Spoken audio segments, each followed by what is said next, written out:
Donc, une autre question? Ok, mon frère. Oui, William Bédier, ça fait au moins 2 fois que je suis ici. Je suis très content par rapport à vos messages. Et à la maison, j'ai regardé vos prédications à travers différents pays. Moi, je suis congolais de la République démocratique du Congo.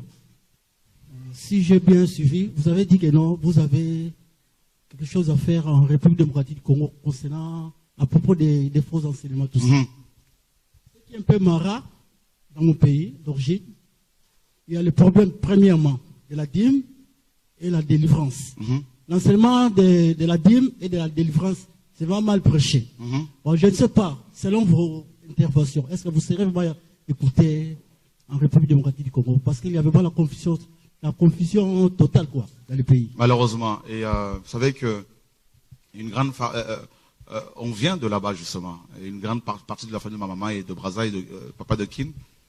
Et on pleure beaucoup pour ce pays, notamment la RDC, la RDC Congo. Pour ceux qui ne connaissent pas ce pays, c'est le pays le plus riche au monde. En termes de minéraux et en termes de la richesse naturelle. Et ça, beaucoup de gens ne le savent pas. Et alléluia. Rien que dans le sous-sol de la RDC, au niveau de l'eau, par exemple, il y a tellement d'eau que pendant 1 siècle, 100 ans, ce pays peut abreuver toute l'Afrique. Rien que le barrage Inga, donc en province du Bas-Congo, ce barrage-là peut alimenter le monde entier pratiquement en électricité. Tellement que c'est énorme. Il y a beaucoup d'eau. Les minerais, le cobalt, tout ça, les fusées qui sont fabriquées comme Ariane, tout ça, sont fabriquées avec du matériel, des minerais qui viennent de la RDC. Et beaucoup ne le savent pas. Les portables que vous avez là, tout ça notamment, et iPhone, sont fabriqués avec la matière qu'on trouve, qu'on puise là-bas au Congo RDC. Et d'où la guerre qui se vit dans l'est de la RDC depuis des années, qui a fait plus de 10 millions de morts. Et les gens n'en parlent pas, parce que ce sont des sociétés occidentales, notamment qui profitent, qui engendrent, qui provoquent ces troubles pour pouvoir prendre l'or, diamant, le pétrole. Il y a du pétrole pratiquement partout. Pratiquement partout. Le bois, n'en parlons pas. C'est le deuxième plus grand fleuve, donc le deuxième grand fleuve au monde, et le fleuve Congo. Bref, c'est en même temps un pays qui a été beaucoup visité par le Seigneur, qui a envoyé des missionnaires dans le monde entier pratiquement. Mais aujourd'hui, c'est un des pays le plus paganisés au monde. Et c'est horrible. Et le Seigneur me met à cœur de plus en plus de parler de ce qui se passe là-bas sur le plan spirituel. La dernière fois, je suis allé au Congo, mon frère. En partant, j'apprendrai que des pasteurs s'étaient associés pour me faire éliminer. Et ils n'ont pas compris comment j'ai fait pour sortir de là. Et Dieu ne me permet plus d'y aller aujourd'hui. C'est-à-dire le message que Dieu m'a donné. Regardez les nations qu'il y a ici. Il y a nos amis arabes qui sont de plus en plus touchés. Et nos frères et sœurs, nos amis européens de souche qui viennent de partout, comme vous pouvez le voir, de plus en plus, ce sont des nations que Dieu touche. Et pour la première fois, Dieu va se servir d'un noir francophone, avec une équipe de frères et sœurs, de blancs, des Antillais, qui est autour de moi. Pour la première fois de l'histoire de l'humanité, Dieu a utilisé un noir francophone pour faire la révision de la Bible. Une Bible que l'on peut vendre plus de 100 € et elle est offerte gratuitement aux frères et sœurs. Alors que j'aurais pu empocher plus de 2 500 000 €.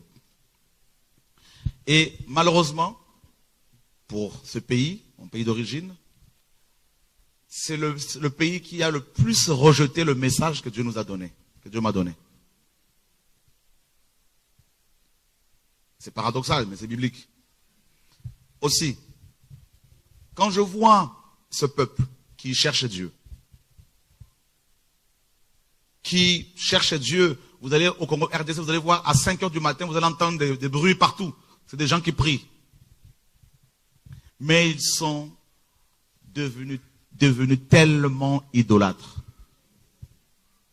que quand cette chantre chrétienne, soi-disant, va mourir, Marie Messamou, dont la vie était connue, hein, la vie impudique, hein, sale, était connue de beaucoup.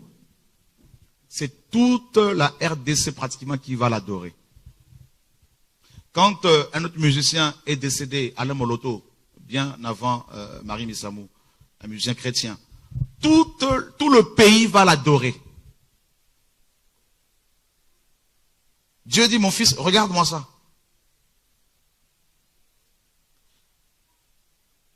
Regarde-moi cette idolâtrie. Ils ont fait des t-shirts avec l'effigie de ce monsieur décédé, des photos. Ils ont loué un stade de 80 000 places. Ils l'ont adoré, rempli à l'intérieur, à l'extérieur. Ils l'ont adoré. Tous les faux pasteurs étaient là, soutane, tous, même ceux qui ne s'aiment pas, tous. Et le dernier en date qui est décédé, c'est le musicien profane, Papa Wemba, que beaucoup connaissent, certainement connaissent, qui a en même temps pratiqué la bisexualité. Ce sont des pasteurs qui disent que c'était un chrétien.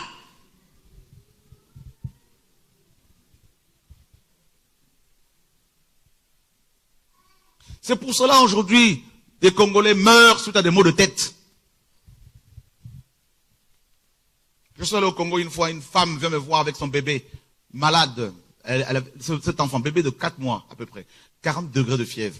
Je lui pose la question, mais t'as pas un médicament pour l'enfant? Elle me dit, prie pour l'enfant pour qu'il soit guéri parce que j'ai pas l'argent pour acheter ne serait-ce qu'un Dafalgan. Et l'enfant mourrait.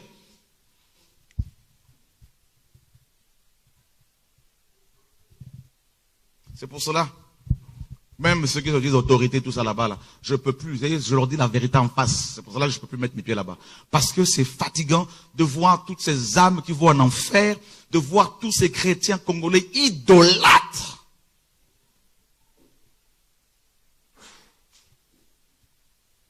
Tous ces pasteurs que vous connaissez, j'en profite, comme tu as posé la question, on ouvre une parenthèse parce que là, on va parler de plus en plus de ces choses-là. Tous ces pasteurs idolâtres que vous connaissez là-bas, tout ça là, les Sony, qui couchent avec des femmes qui ont divorcé plusieurs fois. Et il est toujours dans la fédération des pasteurs, personne ne le dénonce. Vous avez des gens comme Mukuna qui a divorcé avec sa femme, qui prend une autre femme qui s'asseyait devant son assemblée et qui va la présenter à la première dame là-bas. Tout le monde acclame, qui va prendre une équipe de foot, tout ça là, et il va l'acheter, il devient président de cette équipe de foot, et qui va en plus de cela faire danser, inviter un musicien profane dans un stade rempli de monde, un dimanche, faisant danser des femmes pratiquement nues, et tout le monde dit que ça c'est chrétien. Tout ça là, ce pays est dans une telle confusion. En fait, Dieu m'a dit, c'est lui qui l'a frappé à cause des églises. C'est pour cela qu'il ne veut plus que je mette mes pieds là-bas. Parler de loin. Ce pays a provoqué la colère de Dieu.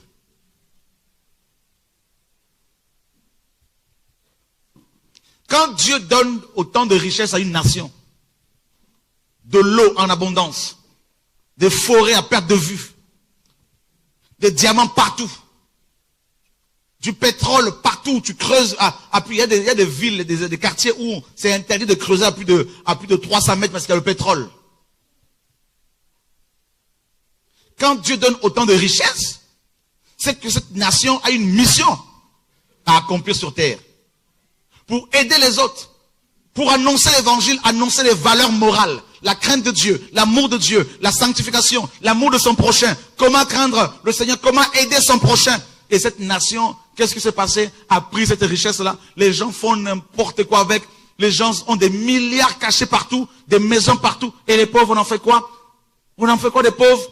Il n'y a pas d'orphelinat de construire pour aider les pauvres. Il n'y a pas de maison pour les veuves de construire pour aider les veuves. Où sont ces églises? Combien d'églises là-bas ont construit des orphelinats? Quand Dieu m'a dit en 2001, va là-bas, construis-moi un orphelinat. J'ai eu un pasteur qui dirige une église de 4000 personnes à l'époque, la résurrection, ce pasteur là-bas, vous connaissez là. Tout ça là. Il me dit, il faut laisser les orphelins comme ça. Une église de 4000 membres. Il a plus de 5 plusieurs villas, il a plusieurs 4x4, tout ça là, plusieurs véhicules. Et les orphelins, on ne s'en occupe pas. Laissez-moi vous dire, frères et sœurs, effectivement, mon frère, on souffre. Ce pays-là, tous ces pasteurs connus, tous ces musiciens, et les Patrice, d'ailleurs, Dieu m'a dit ceci. Dieu m'a dit que Patrice, il va mourir. Dieu m'a dit, Patrice, le frère Patrice, qui chante l'handicapé là. Dieu m'a dit, qui pouvait le connaître?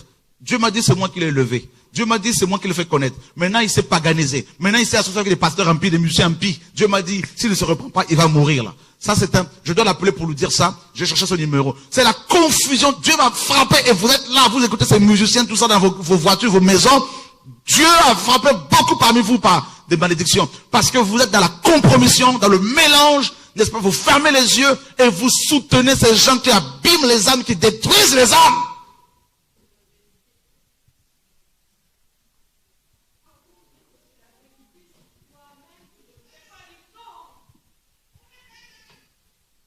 Dieu pleure. Dieu souffre. Dieu souffre. C'est pour cela, mes amis, il faut vraiment qu'on craigne le Seigneur. Il faut vraiment, c'est-à-dire, c'est pas possible. C'est pas possible.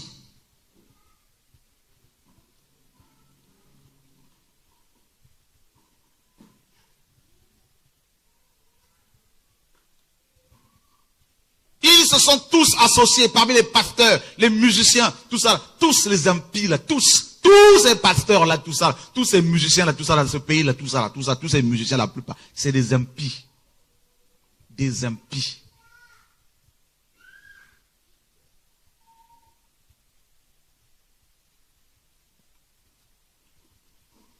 Et les prophètes authentiques, ils sont cachés. Les gens qui annoncent la vérité, on les lapide, on les tue. On les empoisonne parce qu'ils dérangent, parce qu'ils disent aux gens, arrêtez maintenant le cinéma, arrêtez de faire semblant d'être des chrétiens, tout ça. Vous vous rendez compte que on a vu des enfants et des enfants là de 3 ans qui ne savent pas où dormir, ils dorment dehors. Dehors, 3 ans. Vous avez des enfants ici là, 3 ans, ils sont dehors, ils dorment dans les immondices, dans des poubelles, ils dorment dans les ordures. Des femmes, des mamans qui peuvent être nos grands-mères, des mères, des femmes de 70 ans, 80 ans là-bas, pas seulement l'Afrique, je parle seulement du Congo parce que là, c'est me poser la question. Des femmes là-bas, là, tu sais quoi? Beaucoup, elles dorment sur les marchés. Vous savez ce qui se passe? La nuit, on les viole. Une sœur qui prie avec nous. Elle est partie là-bas en mission, elle est revenue, elle m'a dit, frère, ce que j'ai vu là-bas, par rapport aux veuves, tout ça là, je lui ai dit, va, on va t'aider, on va te soutenir. Et les frères sont donné l'argent, elle a acheté un terrain, elle a construit une maison, elle a pris 150 veuves qui sont logées là-bas, qui sont nourries. Ces veuves vont commencer à témoigner comment elles étaient violées tous les jours par des enfants de la rue, des femmes de 80 ans violées! Pendant que ces bishops, ces chantres chrétiens congolais, je veux vous dénoncer, et Dieu dit le jugement arrive sur vous, là, si vous ne vous repentez pas. Dieu va frapper cette nation encore.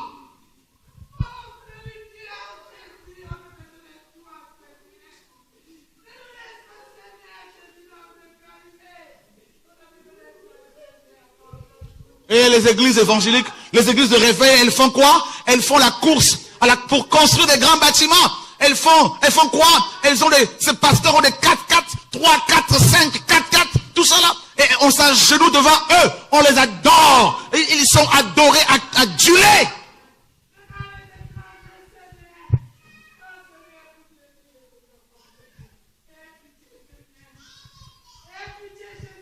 Une jeune fille qu'on a récupérée, parce qu'on a quelques orphelins là-bas, qui me dit, à l'âge de 8 ans, elle a perdu ses parents.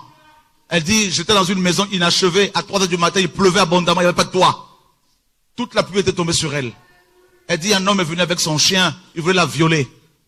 Elle lui dit, s'il te plaît, ne me viole pas, j'ai pas de parents. L'homme lui dit, quitte, pars d'ici parce que mon ami arrive, un de mes amis arrive, lui il va te violer. La fille est partie, elle a traversé à 4 5 heures du matin une rivière là-bas, pour aller chez sa tante, qu'il a transformée, qu'il a commencé à l'utiliser comme une esclave.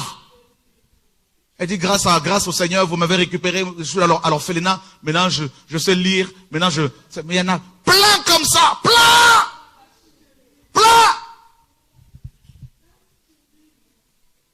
Et ces bishops, ils font quoi? Ils font l'étalage de leurs vêtements, de leurs costards, de leur richesse, tous ces impies. Et même ceux qui se disent ministres dans ce pays-là, tout ça là, ce sont des gens à dénoncer, tous ces ministres-là, tout ça là. Ils font quoi? Ils font quoi avec l'argent? Ils font quoi?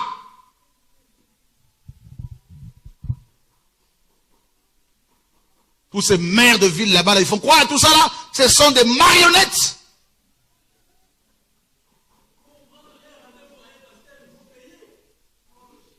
Pour prendre un rendez-vous avec un pasteur, effectivement, il faut payer. Vous vous rendez compte ce que subit le peuple, ce que Dieu endure.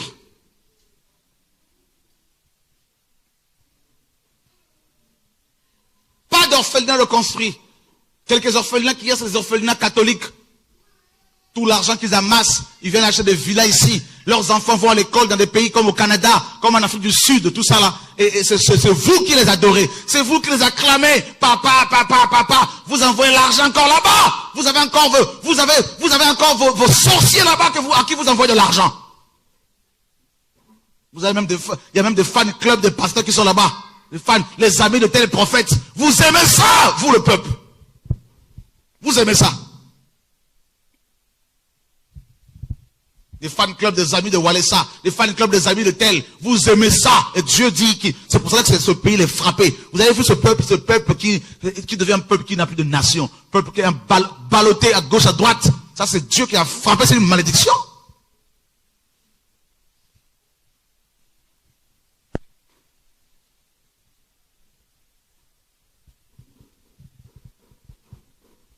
L'heure est grave. Il faut aller voir ce que les gens vivent. Vous avez déjà vu une petite fille de 2 ans qui te dit toute la journée, j'ai rien mangé toute la journée. Vous avez déjà vu ça? Toute la journée?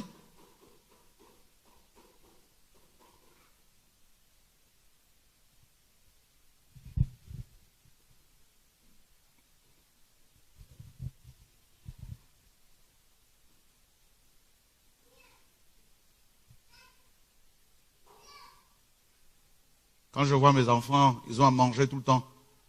Nos enfants ici, ils ont à manger, mais il faut bouger, il faut sortir, aller voir ces églises-là, ce qu'elles font là-bas dans toute l'Afrique. Il faut aller voir, mais vous allez être choqués. Vous allez être en colère, révoltés. Vous allez voir ces grands bishops arriver avec leurs 4x4. Les gens courent après leur voiture pour ouvrir la porte. Ils sortent de là, 40 degrés, costard et cravate. Ils sont glorifiés, adulés, hommes de Dieu, hommes de Dieu, hommes de Dieu. On porte leur Bible. On les adore. On se met à genoux devant eux. Et ils aiment ça, ils se nourrissent de ça. Comment voulez-vous que Dieu ne frappe pas un tel pays? Il y a la confusion. Le mal est appelé bien. Le bien est appelé mal.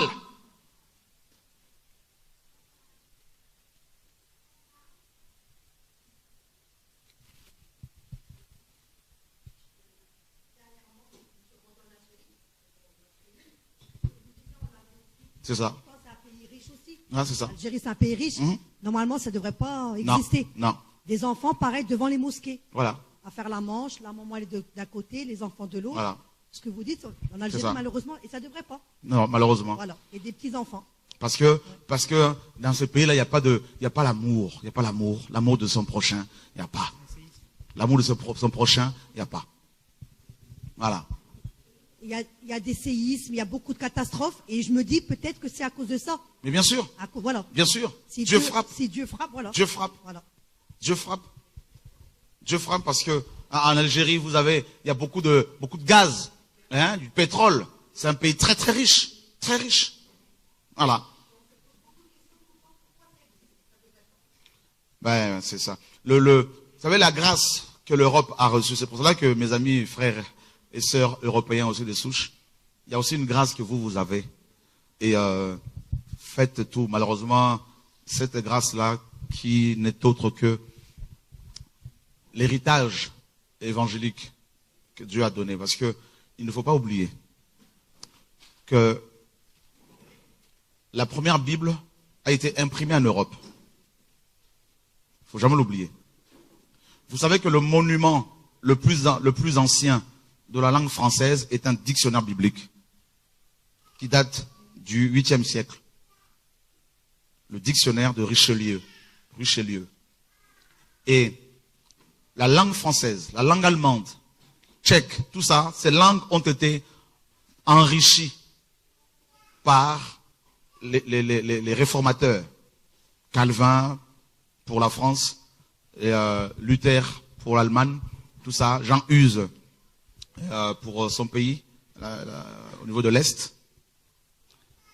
Et c'est quoi les valeurs de l'évangile? Tu aimeras ton prochain comme toi-même.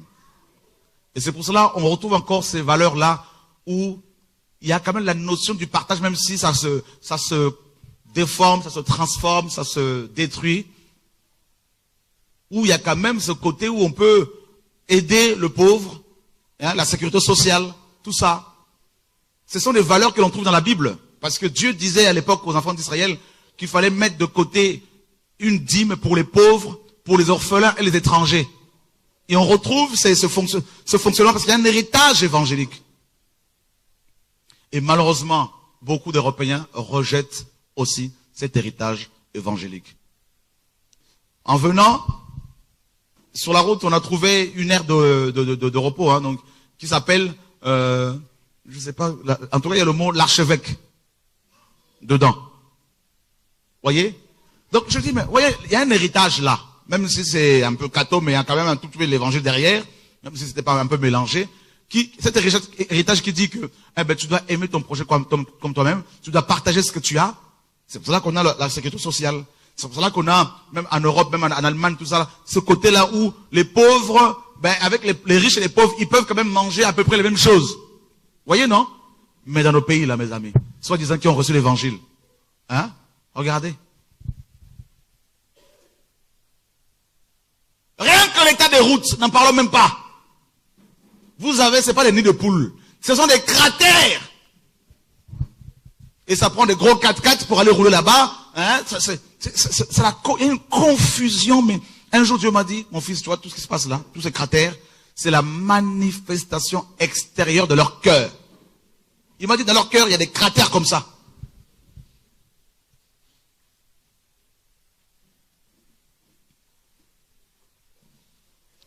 Alors qu'est-ce qu'il faut faire pour être libéré de tout ça? Il faut l'évangile. Il faut le vrai évangile. Bien sûr, il y aura la persécution. Bien sûr, les gens seront persécutés. Mais il faut le vrai évangile qui veut que Dieu soit aimé de tout son cœur et son prochain comme soi-même. C'est les deux principaux commandements que Dieu nous a laissés. Aime Dieu de tout ton cœur, de toute ta force, de toute ta pensée, et ton prochain comme toi-même. Et vous, qu'est-ce qu'on a mis en place? Des lois complètement, oh là là. Alors c'est des 40 jours de jeûne, 21 jours de jeûne, c'est des prières de jeûne d'Esther, 3 jours déjà les gens n'ont pas à manger, vous leur faites jeûner 3 jours à sec, sans manger, sans boire. J'ai eu un homme, pour finir, qui m'a dit, j'ai appris qu'un frère avait perdu sa femme. Je l'appelle pour le consoler, et je lui pose la question de quoi est-elle morte, et le frère me dit, elle était diabétique, elle a fait un jeûne, hein. Je lui avais dit de ne pas, je lui ai dit de ne pas faire ce jeûne, mais elle a quand même fait son jeûne. Elle est morte à cause de cela. Hein? Vous avez en Afrique, au Congo là-bas, vos maman au Langé, tout ça là, qui est assis sur son trône, tout ça là, on va dénoncer tout ce qui se passe à la fois en France, en Europe, en Afrique, partout en Asie. Il faut que la vérité soit connue. C'est pour ça que dans certains pays, Dieu me dit, tu vas pas encore y aller. Là, on va partir en Nouvelle-Calédonie. Des pasteurs là-bas se sont tous réunis, hein. Tout ça, ce sont des Français. Pour ne pas que j'y aille. Ils ont porté plainte là-bas auprès du commissariat. Les policiers commencent à faire déjà une investigation sur moi. Mais c'est la France, je suis français. Donc, je dois y aller. C'est un territoire français et il n'y a pas besoin de visa. L'évangile doit être annoncé à toute créature au nom de Jésus. Voilà. Comment? C'est une île française, la Nouvelle-Calédonie? La Polynésie? Pareil? Ouais, c'est la France aussi. Ils sont en train, les gens s'organisent, les pasteurs sont en train de s'organiser, ils disent, ce monsieur ne doit pas venir ici. Ils ont peur. Quand les francs-maçons font leur réunion là-bas, vous les pasteurs là-bas, est-ce que vous vous réunissez pour ne pas qu'ils le fassent?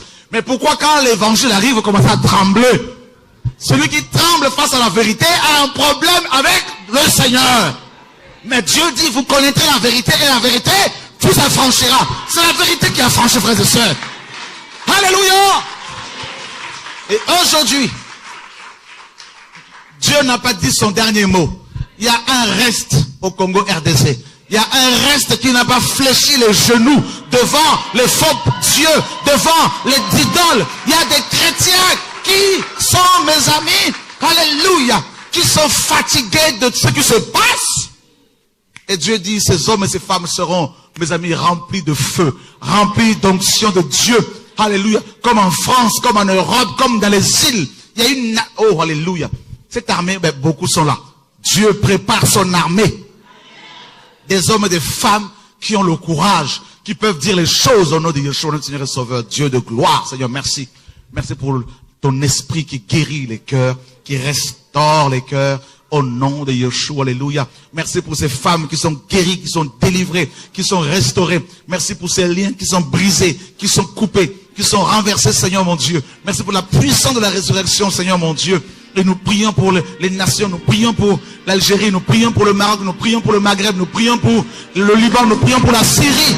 Seigneur mon Dieu, Père, au nom de Jésus de Nazareth, nous prions pour la Centrafrique, nous prions pour le Gabon, nous prions pour, alléluia, pour le Cameroun, nous prions pour l'Allemagne, pour les Antilles, pour l'Asie, l'Inde, le Japon, la Chine. Nous prions pour les nations au nom de Jésus de Nazareth, alléluia, gloire à Dieu.